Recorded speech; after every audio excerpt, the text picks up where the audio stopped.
अंजलि और आप देख रहे हैं PRJ न्यूज। टिकट वितरण के भविष्य का संकेत दे रही बीजेपी की दूसरी सूची। जानिए क्या है मिशन 400 के लिए प्लान। देश की सबसे बड़ी पार्टी भाजपा की दूसरी सूची भविष्य का भी संकेत दे रही है, यानी ऐसे उम्मीदवारों पर पार्टी कोई दांव नहीं लगाएगी जिसने 2 कार्यकाल के बावजूद खुद के लिए नया वोट वर्ग तैयार नहीं किया। ऐसे उम्मीदवारों से भी परहेज ही रहेगा जिसके बयानों की सफाई पार्टी को देनी पड़ती है। 195 उम्मीदवारों की पहली सूची में जब सिर्फ 30 मौजूदा सांसदों का टिकट काटा गया था, तब ये कयास लगाने शुरू हो गए थे कि इस बार भाजपा बड़े पैमाने पर उम्मीदवारों को नहीं बदलेगी। लेकिन 72 उम्मीदवारों की दूसरी सूची में 33 मौजूदा सांसदों का टिकट काटकर भाजपा ने साफ कर दिया है। उसके लिए उम्मीदवारों की जीतने की क्षमता सबसे अहम है। भाजपा लगभग 450 सीटों पर चुनाव लड़ेगी और अब तक 267 उम्मीदवारों की घोषणा कर चुकी है। उम्मीदवारों में सबसे बड़ा उलटफेर दिल्ली में देखने को मिला, जहां 7 में 6 उम्मीदवार बदल दिए गए और सिर्फ मनोज तिवारी अपनी उम्मीदवारी बचाने में सफल रहे। इसी तरह से हरियाणा में जिन 6 उम्मीदवारों की घोषणा हुई है उनमें 3 नए हैं। महाराष्ट्र में 20 उम्मीदवारों में से 14 को दोबारा टिकट मिला है,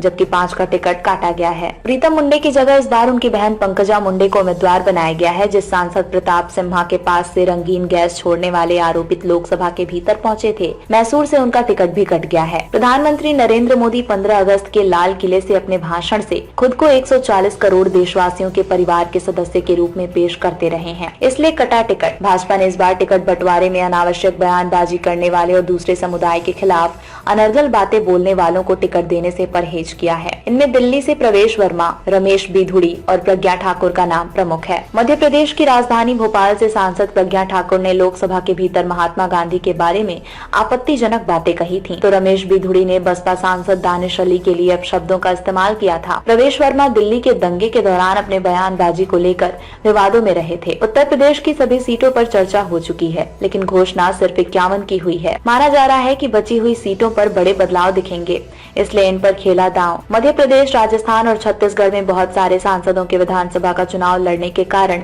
स्वाभाविक रूप से उनकी जगह नए चेहरों को उतारा गया, तो तेलंगाना में दूसरी पार्टी से आने वालों को ज्यादा तरजीह मिली। तेलंगाना में 17 में से जिन 15 उम्मीदवारों की घोषणा की गई है, उनमें से 10 BRS व अन्य पार्टियों से पिछले 5 सालों के दौरान भाजपा में शामिल हुए थे। भाजपा के मूल कैडर में इसको लेकर भले ही थोड़ी नाराजगी दिख रही हो, लेकिन जीत की संभावना को देखते हुए भाजपा ने इन पर दांव खेलना उचित समझा। खबरों में अब तक लिए बस इतना ही। मिलते हैं फिर ऐसी की बड़ी खबर के साथ। तब तक लिए नमस्कार और देखते रहिए PRJ न्यूज।